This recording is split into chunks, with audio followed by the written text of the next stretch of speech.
What are some of your unusual red flags when it comes to dating? I can't stand it when a woman says things strictly for the purpose of gauging my reaction. Little tests are annoying and can ruin a date for me very quickly. This behavior is transparent and makes me feel resentful. If you feel you have to test me, you fail. One time I was on a first date with this guy and we were both walking home when I saw a snail on the ground. I just said, "Oh look, a snail. Aren't they cool?" He groaned, saying no, picked it up, stared at it, and kicked it hard. Poor snail. He was overall really grumpy and seemed distant and cold. That was a weird red flag for me. Never went with him again. If someone interrupts me when I'm talking, no, every once in a while but consistently, it shows a lack of respect for the other person and their opinions. And it makes me think you are a arrogant a who thinks your opinions/thoughts are better/more valid than anyone else's.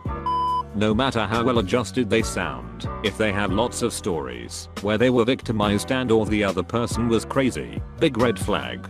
Both for the thinly veiled poop talking and because if everyone else seems crazy, it's actually probably you.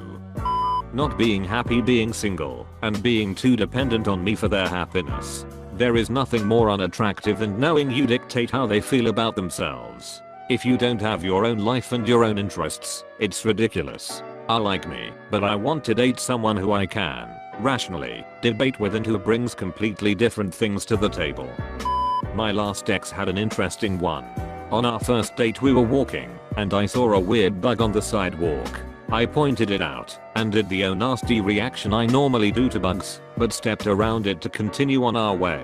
Later he told me that, if I had stepped on the bug, he would have considered me cruel and disgusting, and would have parted ways on the spot. I can understand his thinking, sort of, but it was still surprising.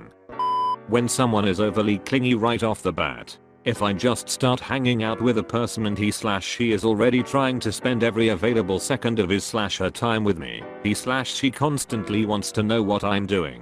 He/she starts showing affection for me in ways that aren't realistic for the amount of time we've known each other, etc. It is definitely a red flag.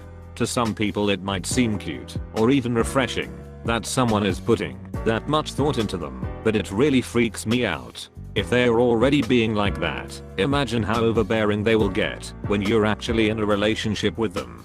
Take it slow. Well. Me. So Friday, right? Yep. Oh, by the way, my brother is coming with me. Me. Oh. Well, he's not really my brother, he's my ex, but we are like brother and sister now. Sends me shirtless pic of ex-brother guy. Me. Oh. But, why? I have trust issues. Me, you do realize this isn't gonna happen, right? The long and short of that little situation. Someone who is really competitive when they don't have to be. Last week I was playing tennis with a guy who I thought could be boyfriend material, at least when we first met. Even though we were just hitting the ball around, it was obvious that I was better than him. I don't like saying it that way, but it's true.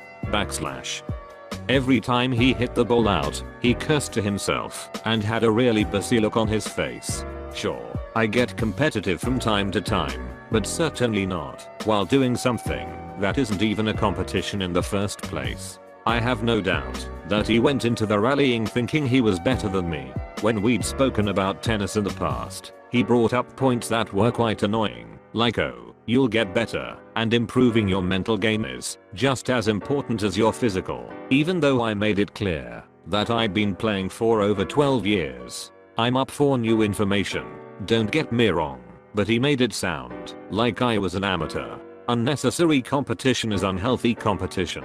Vertical bar.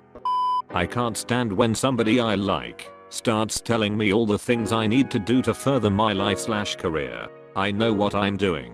What I want to do takes a long time and pays very little in the beginning. I have a plan and things are always in motion for me. If you tell me to stop talking about doing it and just do it/make it happen, then it will be the last conversation we ever have. Maybe not unusual, but potty humor. Cussing doesn't bother me at all, but if he thinks it's okay to say turd on our first date, chances are he won't make it to the meet the parents stage. I don't know many other people who are as turned off by potty humor as I. If they don't take very good care of their pets, A perfectly good guy is immediately disqualified for me if his cat's litter box is badly in need of a change or his dog's nails are too long. If you can't take great care of your pet, I can't expect you to maintain a good relationship either. Playing hard to get equals not worth getting. I'm specifically talking about when it's obvious a person is interested, but they pretend they aren't. It's common, especially for girls, to feign a lack of interest in an effort to get someone of the opposite gender to pursue them, and if the person doesn't pursue them after being shot down, then they must not be interested after all. Not only does it reveal massive insecurity, which is a red flag itself, but relationships always take work, and this person is revealing that they want you to put in the work for both of you so that they don't have to. A girl like this will never go out on a limb for you. When one party doesn't like going to museums or cultural events, and the other does. I've noticed people who do tend to have a certain personality and view in life, and people who don't often have a different personality and view in life. It's one of those cases where opposites just don't attract. When she buys for me all the time. Yeah, I'm broke, but that's weird. I don't want you to spend a bunch of money on me and passively aggressively act like I owe you something when I didn't ask you to. I assume that is what they are going to do due to my experiences. Edit. Thanks for all the comments. I understand love language and so on, but from my experience this has become a red flag for me. Not necessarily a deal breaker, just something I watch. Being a vegetarian, I have nothing against it. I just feel like we wouldn't be able to bond. I love food, cooking for people, discovering new food, and sharing food experiences. It would just be too hard to have to deny myself something so pleasurable to me when I'm with myself. I dated a vegan for a long time and got introduced to a ton of new and delicious food as a result.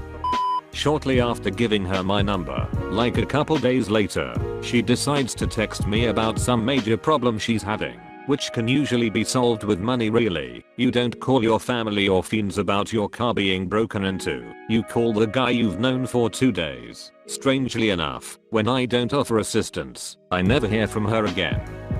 When I was single, I intentionally made the first few dates dull.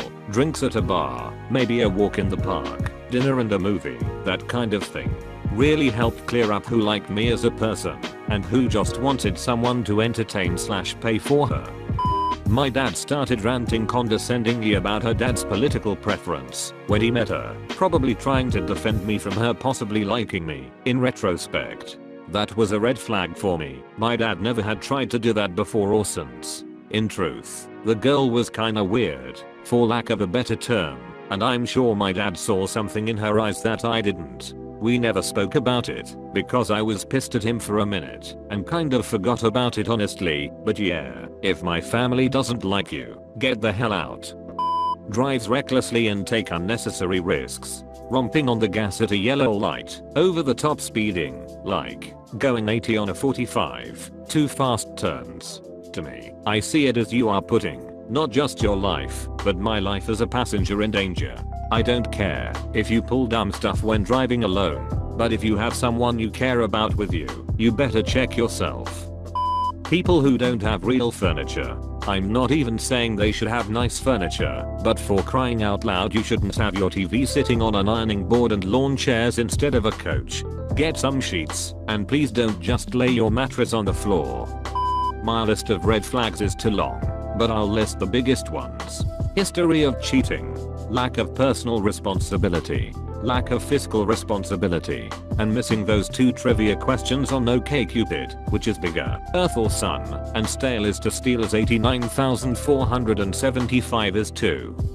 This is a pretty specific flag, but something I see a lot of and it really grinds my gears. Pop science.